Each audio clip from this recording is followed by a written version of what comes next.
नमस्कार मित्रांनो, पुन्हा एकदा तुमचं सर्वांचं स्वागत आहे माझ्या यूट्यूब चॅनलवरती. आपल्याकडे आहे आज विवो V40 आणि यामध्ये आपल्याला एक जबरदस्त फीचर मिळतो AI इरेजर म्हणून. एक खूप चांगला फीचर आहे. जर आपण जेव्हा कधी आपण कुठचेही फोटो क्लिक करतो, कधी-कधी आपल्याला कोणी मध्ये माणसं येतात आपल्या बॅकग्राऊंडला किंवा असं मध्ये सुद्धा, तर ते आपण एकदम इफिशियंटली ते इरेज करू शकतो आपल्या फोटोमधनं, ज्यामुळे की आपला फोटो खराब नाही होणार.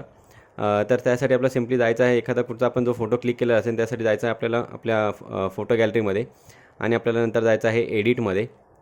एडिटमध्ये गेल्याच्यानंतर आपल्याला एक AI इरेजर म्हणून एक ऑप्शन मिळतो, त्यावर क्लिक करायचं.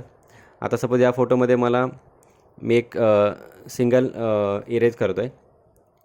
तर बघू शकता थोडासा टाईम घेतो हा, एक 2-3 सेकंडचा. आणि बघा इफेक्ट तुम्ही बघू शकता की ते एकदम क्लीनली त्याने ऑब्जेक्टला डिलीट केलं आहे. सपोज आपल्याला आणखी जर काही ऑब्जेक्ट नको पाहिजे असेल फोटोमध्ये, तर आपण ते सुद्धा करू शकतो. तर अशा प्रकारे तुम्ही इकडनं बिफोर आफ्टर हे चेक करू शकता. बघा एकदम क्लिअरली हे रिमूव्ह करतं फोटोमधनं. खूप जबरदस्त फीचर आहे आपल्याला हा AI इरेजरचा मिळतो आपल्याला. तर तुम्हाला कसा वाटला हा फीचर कमेंटमध्ये सांगा. आणि जर तुम्ही माझ्या चॅनलवरती जर नवीन असाल तर माझ्या चॅनलला लाईक करा, शेअर करा आणि सबस्क्राईब करा. थँक्यू.